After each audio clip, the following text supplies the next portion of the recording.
안녕하세요. 끝까지 보면 도움이 되는 마준마TV입니다.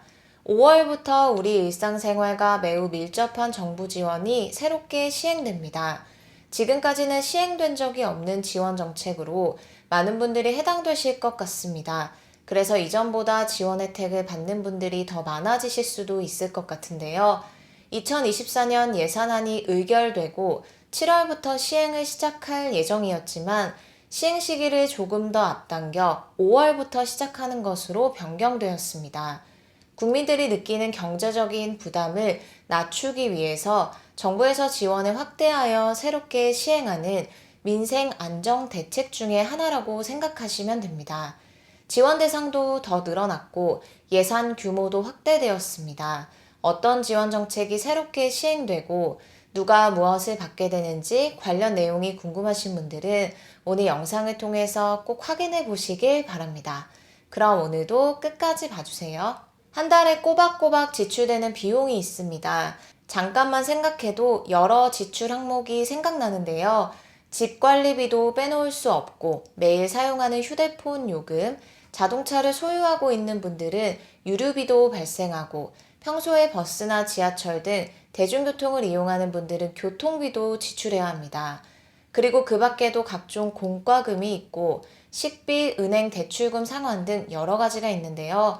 이 중에서 출퇴근하는 분들 대부분에게 해당되는 비용이 있습니다. 바로 버스나 지하철을 탑승할 때 지불해야 하는 대중교통비입니다. 거리에 따라서 교통비가 더 나오기도 하고 출퇴근 이외에 중간에 업무나 다른 약속 때문에 여러 번 대중교통을 이용해야 한다면 부담해야 하는 금액도 커집니다. 이처럼 교통비는 많은 국민분들이 매달 지출하는 고정비용으로 부담을 느끼는 경우가 많은데요. 정부에서 교통비 부담을 낮추기 위해서 시행하고 있는 제도가 있죠. 많은 분들이 한 번씩 들어보셨을 법하고 혹은 이용 중이실 수도 있는 알뜰 교통카드 사업입니다. 최대 30% 교통비를 절감할 수 있는 지원 사업으로 평소에 대중교통을 자주 이용하는 분들은 이미 해당 제도를 통해서 조금이라도 교통비에 대한 부담을 덜고 계신 분들도 계실 것 같습니다. 알뜰교통카드를 사용해서 버스, 지하철 등 대중교통을 이용할 경우 이동거리의 합으로 마일리지를 적립할 수 있습니다. 최소 한 달에 이용해야 하는 대중교통 횟수는 15회이며 월 15회 미만으로 이용할 경우 적립액은 소멸됩니다. 대중교통 이용 금액으로 최대 지급액이 결정되고 이동거리에 비례해서 적립액이 적립됩니다. 2,000원 미만 대중교통 요금 이용 시 기본 마일리지는 최대 250원 적립되고 청년 마일리지는 최대 350원 적립됩니다. 그리고 저소득층 마일리지는 최대 700원 적립됩니다. 또한 3,000원 이상 대중교통 요금 이용 시 기본 마일리지는 최대 450원, 청년 마일리지는 최대 650원, 저소득층 마일리지는 최대 1,100원이 적립됩니다. 알뜰교통카드 사업을 통해 약 130만 명이 지원 혜택을 보고 있고 24년에 투입된 예산은 336억 원입니다. 그런데 4월 30일을 기준으로 알뜰교통카드 사업이 종료됩니다. 정부의 교통비 지원 사업이 새롭게 달라지기 때문인데요. 알뜰교통카드 사업은 4월부터 종료되고 5월 1일부터 새로운 교통비 지원 사업이 시작됩니다. 바로 K패스 사업입니다. K패스 사업이 시행되면 더 많은 분들이 지원을 받을 수 있도록 수혜 대상이 확대됩니다.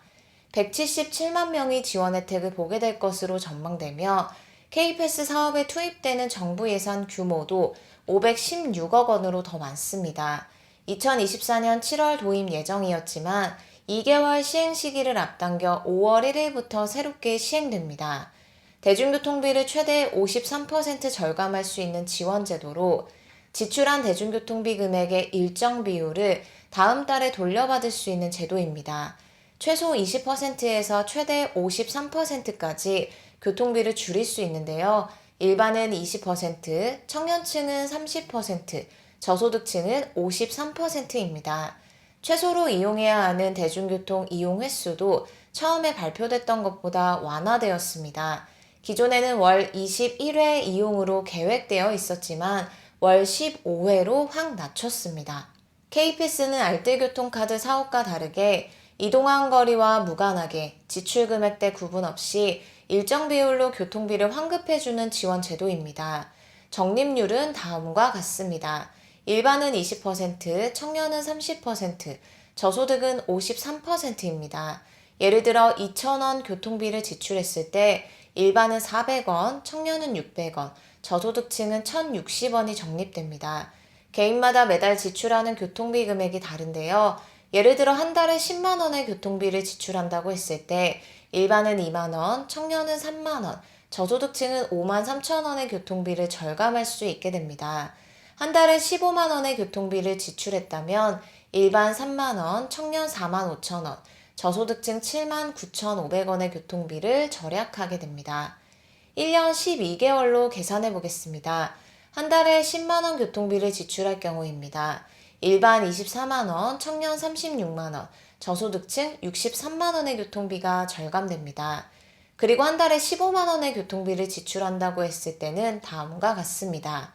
일반은 36만 원, 청년은 54만 원, 저소득층은 95만 3천 원 교통비 절감 효과가 있습니다.